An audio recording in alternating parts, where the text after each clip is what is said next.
50 anos depois do golpe militar, ainda há resquícios do período espalhados no cotidiano. Presidentes do regime, torturadores e outros envolvidos na ditadura dão nomes às ruas, praças e até escolas ao redor do país. Em Minas Gerais, mais de 30 prédios públicos foram batizados em referência ao período. O Marechal Castelo Branco é o mais homenageado, seguido por Costa e Silva. Na segunda reportagem da série especial sobre a ditadura militar, você vai ver como alguns locais e viadutos da capital mineira carregam as marcas desse período histórico.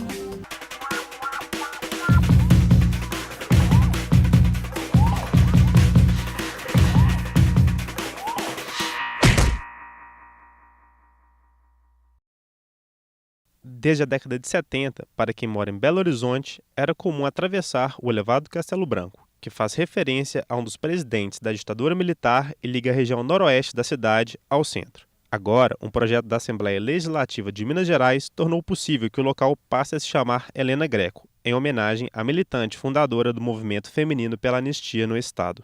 A ideia de você colocar o nome de pessoas nas ruas tem a ver com você sinalizar o espaço público, o espaço da cidade, com o nome das pessoas que marcaram a vida dessa cidade ou do país. Betinho Duarte é autor do livro Rua Viva. A obra reúne nomes de pessoas importantes na luta do Brasil pela democracia.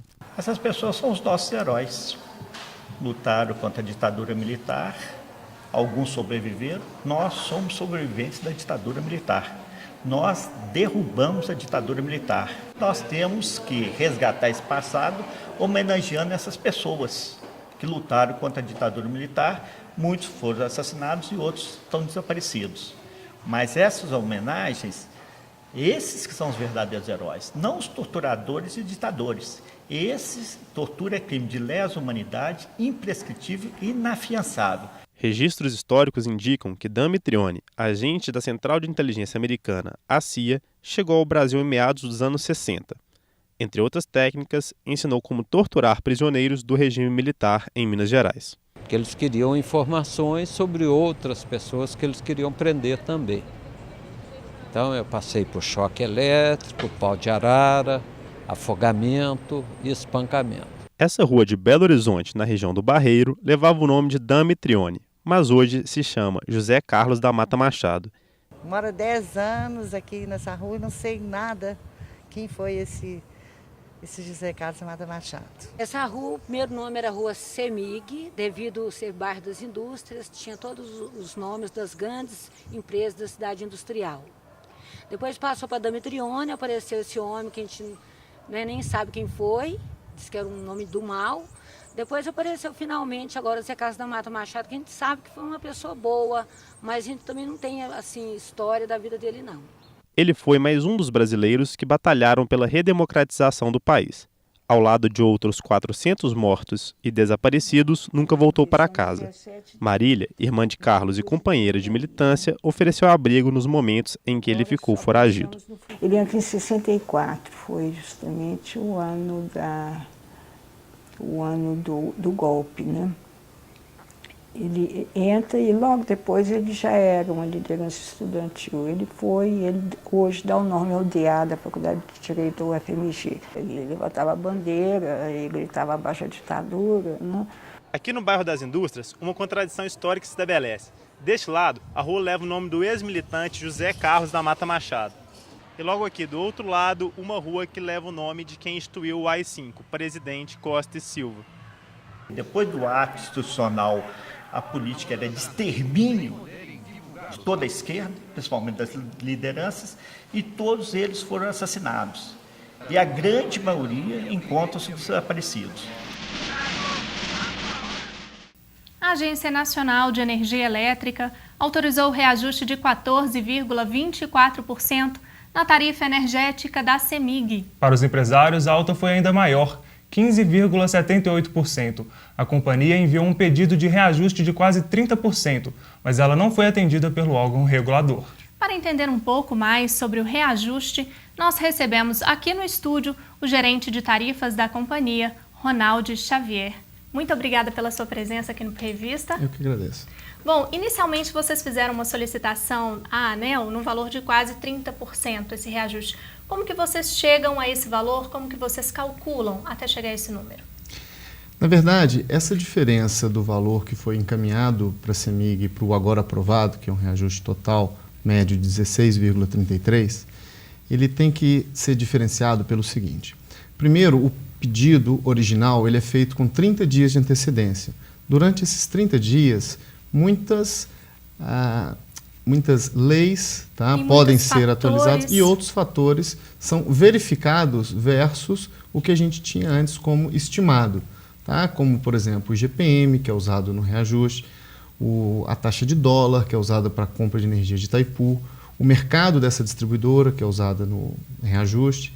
Então, naquele momento do pedido original, vamos chamar assim, a gente não tinha todo o conhecimento de todos esses valores. Além disso, esse ano aconteceram mais 2 fatos que mudaram bastante o percentual.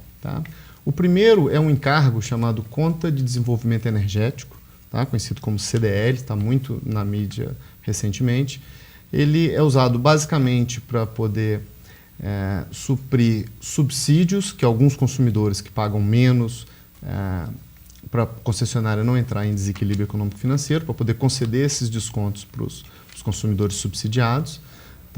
E também agora esse fundo CDE é usado para pagar a energia das termoelétricas, que tem um custo muito mais alto.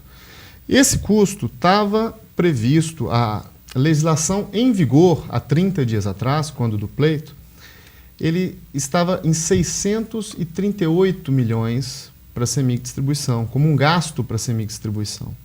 638 milhões foi o que a gente colocou então no nosso pedido. Acontece que no próprio dia que foi homologado esse reajuste, agora na última segunda-feira, a própria agência reguladora alterou esse valor, por razões diversas, alterou para 194 milhões. Só esse item ele já representa 5 pontos percentuais de diferença daquele reajuste maior para esse agora homologado.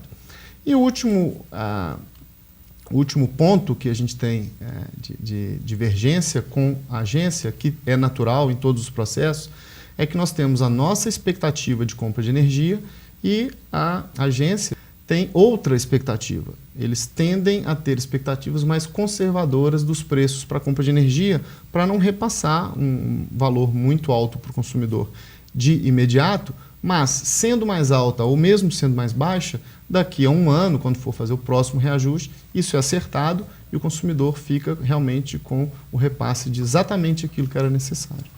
São esses os pontos. O senhor ressaltou, a partir do próximo ano teremos um outro reajuste, porque no ano passado aconteceu uma revisão tarifária, não é isso? Esse ano, então, temos um reajuste. O que o consumidor, então, pode esperar para os próximos anos? Todo ano, cada concessionária tem uma data de aniversário dessa concessão. No nosso caso, essa data é sempre 7 de abril. Então, as novas tarifas começam a vigorar sempre em 8 de abril. E nós temos esse processo de reajuste, que a gente chama de reajuste anual ordinário, em todos os anos, exceto no ano que há a revisão tarifária. A revisão tarifária também é um reajuste, mas é um processo mais complexo, onde que é estabelecido uma parcela de custos, que a gente chama de parcela gerenciável pela companhia, é onde ela consegue os recursos para manter seu pessoal, o material, serviços terceiros e a remuneração de seus ativos. Eles são estabelecidos somente no momento da revisão e nos momentos de reajuste ele é corrigido com a inflação, que é o IGPM, menos um fator X, que é uma produtividade que é repartida com os consumidores. Ronald, e por que existe essa diferença entre o reajuste para o consumidor e para as indústrias? A diferença da tarifa do consumidor residencial para a indústria, que aconteceu esse ano, não necessariamente ela se repete e nem aconteceu no passado. Cada reajuste é diferente do outro. E por que isso diferencia? A tarifa ela não é formada de uma conta única. Ela, na verdade, é uma composição de pequenas tarifas. Por exemplo, tem uma pequena tarifa que é para cobrir a energia, uma outra tarifa para encargos, uma outra tarifa que é essa parcela da distribuidora. E justamente nessa parcela distribuidora nós temos uma alocação da despesa da distribuidora de uma forma diferente conforme o consumidor.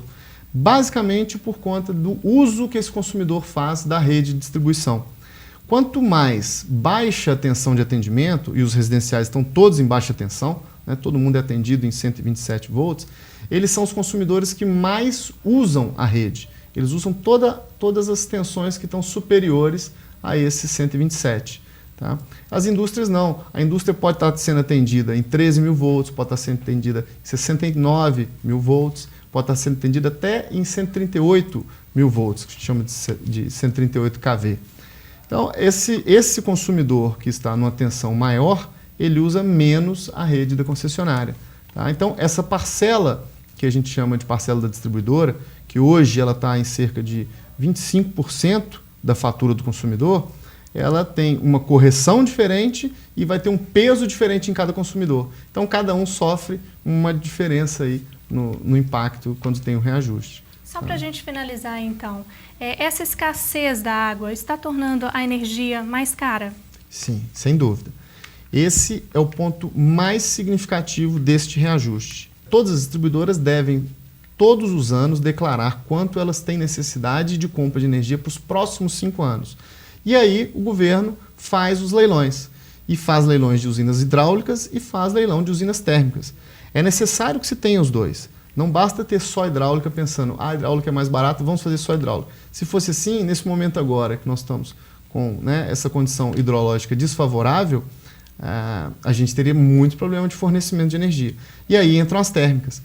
O problema disso, tá, é que as térmicas custam muito mais do que as hidráulicas. Enquanto uma fonte hidráulica custa de 100 a 150 reais por megawatt-hora, as térmicas começam em 300, 400, tem térmicas que custam 800 reais por megawatt-hora. Tá? E uma outra dúvida muito importante também, que o consumidor costuma ter, é por que a CEMIG então não compra usina, só da usina da CEMIG, e a CEMIG tem tantas usinas hidráulicas, né? Mas a regulamentação atual não permite você fazer o que a gente chamava de self-dealing, que é você vender para você mesmo. Tá? As distribuidoras não podem mais fazer nenhum contrato bilateral. Elas só podem adquirir energia de leilões públicos. Então ela pode até estar consumindo alguma energia da CEMIG Geração, vamos chamar assim, que é outra empresa. Mas isso porque passou por um leilão e essa CEMIG Geração vendeu para todas as distribuidoras, inclusive para a CEMIG Distribuição. Ronaldo, eu queria agradecer muito a sua presença aqui no Revista e por esclarecer, então, essas dúvidas sobre essas tarifas. Muito obrigada. Esperamos você nos próximos programas. Com certeza. Obrigado. No próximo bloco, vamos embarcar de Malicuia para a Turquia. Tem também uma exposição com 105 registros fotográficos entre as décadas de 70 e 80. E ainda os destaques culturais. O Revista volta daqui a pouco, depois do intervalo. Até já!